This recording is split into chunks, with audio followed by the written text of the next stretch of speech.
जय माता दी। वासंतिक नवरात्रि की आप सभी को हार्दिक शुभकामनाएं। माँ भगवती हम सभी के घर में महालक्ष्मी, महासरस्वती और महाअन्नपूर्णा के रूप में स्थिर रूप से निवास करें। हमारे घर में अन्न धन वस्त्र के भंडार भरें। नवरात्रि के पहले दिन माँ शैलपुत्री की पूजा किस विधि से की जाती है, घट स्थापना का शुभ मुहूर्त क्या है और माँ शैलपुत्री की कथा क्या है, यह सभी जानकारी आपको आगे वीडियो में दी जा रही है। नवरात्रि में भक्त माँ भगवती के कृपा प्राप्त बनने के लिए विशेष पूजन अर्चन और व्रत करते हैं। इस बार चैत्र नवरात्रि में माँ भगवती का आगमन नाव पर हो रहा है। नाव पर माँ भगवती का आगमन काफी शुभ माना जाता है। आइए जानते हैं घट स्थापना का शुभ मुहूर्त और पूजन विधि क्या है। वासंतिक नवरात्रि और नव संवत्सर 2080 22 मार्च से शुरू हो रहा है। 9 दिनों तक चलने वाला माँ भगवती का यह आयोजन इस बार विशेष शुभता लेकर आ रहा है। इस बार माँ भगवती नाव पर बैठकर आएंगी, जिससे इस वर्ष पर्याप्त मात्रा में वर्षा होगी।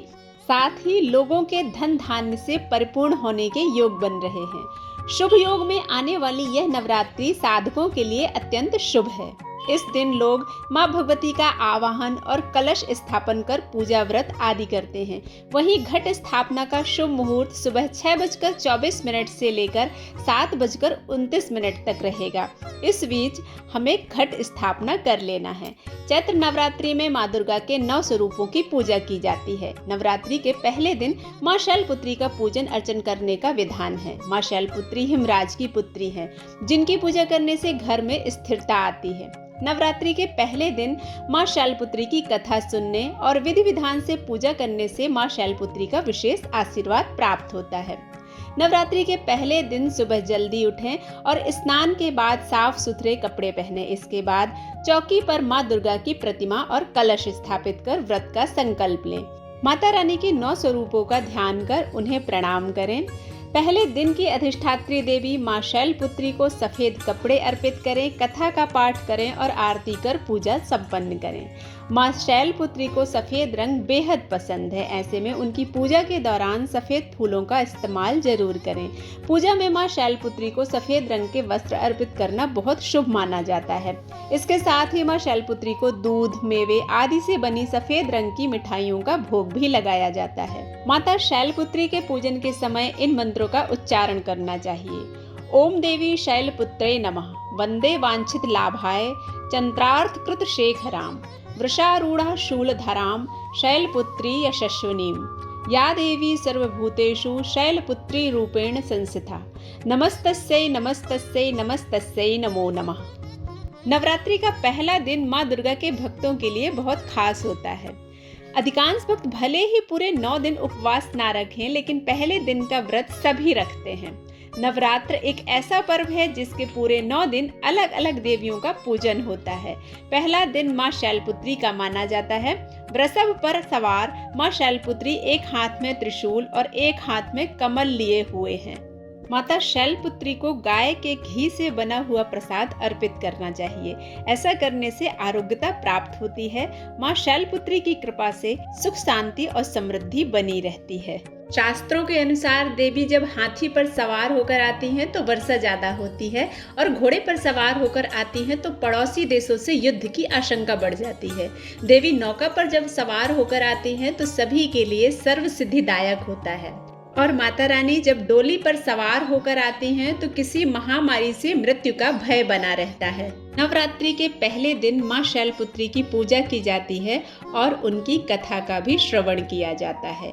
माँ दुर्गा अपने पहले स्वरूप में शैलपुत्री के नाम से पूजी जाती हैं। पर्वतराज हिमालय की पुत्री होने के कारण इनका नाम शैलपुत्री पड़ा। अपने पूर्व जन्म में ये प्रजापति दक्ष की कन्या के रूप में उत्पन्न हुई थी। तब इनका नाम सती था। इनका विवाह भगवान शंकर जी से हुआ था। एक बार प्रजापति दक्ष ने बहुत बड़ा यज्ञ किया, जिसमें उन्होंने सारे देवताओं को अपना अपना यज्ञ भाग प्राप्त करने के लिए निमंत्रित किया, किंतु शंकर जी को उन्होंने इस यज्ञ में आमंत्रित नहीं किया था। देवी सती ने जब सुना कि हमारे पिता एक अत्यंत विशाल यज्ञ का अनुष्ठान कर रहे हैं, तब वहां जाने के लिए उनका मन व्याकुल हो उठा। अपनी यह इच्छा उन्होंने भगवान शिव को बताई। भगवान शिव ने कहा, प्रजापति दक्ष किसी कारणवश हमसे रुष्ट हैं। अपने यज्ञ में उन्होंने सारे देवताओं को निमंत्रित किया, किंतु हमें जानबूझकर नहीं बुलाया। ऐसी स्थिति में तुम्हारा वहां जाना किसी भी प्रकार से श्रेयस्कर नहीं होगा। शंकर जी के इस उपदेश से देवी सती का मन शांत नहीं हुआ। पिता का यज्ञ देखने और वहां जाकर माता बहनों से मिलने की उनकी व्यग्रता किसी प्रकार भी कम न हो सकी।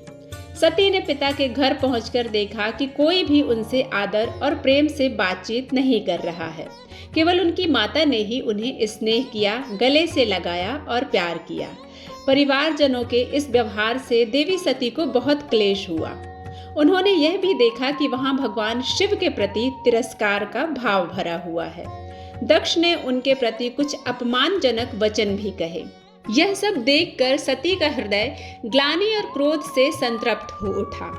उन्होंने सोचा कि भगवान शंकर जी की बात न मानकर यहाँ आकर मैंने बहुत बड़ी गलती की है। वह अपने पति भगवान शिव के इस अपमान को सहन न कर सकी। उन्होंने अपने उस रूप को तत्काल वहीं योगाग्नि द्वारा जलाकर भस्म कर दिया।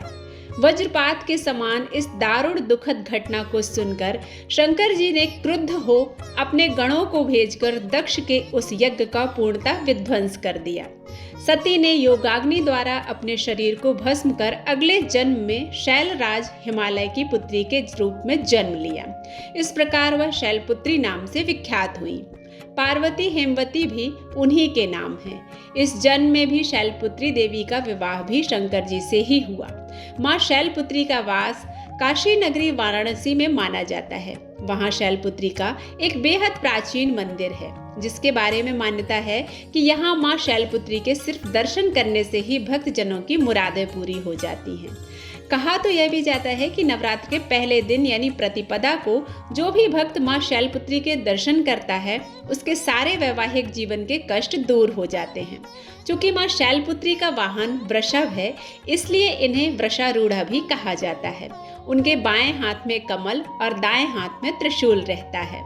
माँ शैलपुत्री की पूजा करने से जीवन में सुख, शांति और समृद्धि का समावेश होता है। माँ शैलपुत्री सभी को अखंड सौभाग्य प्रदान करें। इसी कामना के साथ आज का वीडियो समाप्त करती हूँ। मिलते हैं अगले वीडियो में, तब तक के लिए जय माँ शैलपुत्री।